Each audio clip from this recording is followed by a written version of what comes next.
5 ஆண்டு காலம் கொள்ளையடிப்பதே குறிக்கோளாக கொண்ட ஒரே ஆட்சி திமுக ஆட்சி. வேற என்ன செஞ்சீங்க நாட்டு மக்களுக்கு?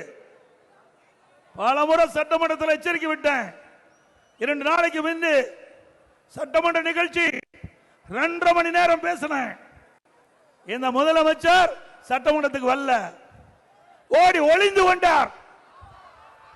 திறமை தில்லு திராணி தெம்பு இருந்தா நான் கேட்கிற கேள்விக்கு பதில் சொல்லிட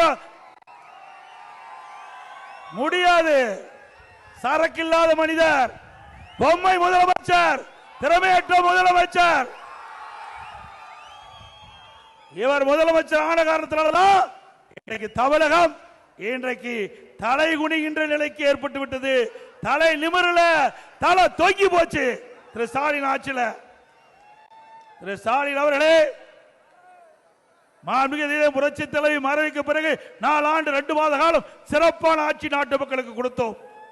எவ்வளவு பிரச்சனை நீங்கள் உருவாக்கி தந்தீர்கள், எங்களுடைய அரசுக்கு எவ்வளவு இடையூறு செய்தீர்கள், அத்தனையும் மக்களுடைய துணை கொண்டு, கழக நிர்வாகிகள் துணை கொண்டு அதை தவிடுபடி ஆக்கி சிறப்பான ஆட்சி கொடுத்த அரசாங்கம் அதிமுக அரசாங்கம்.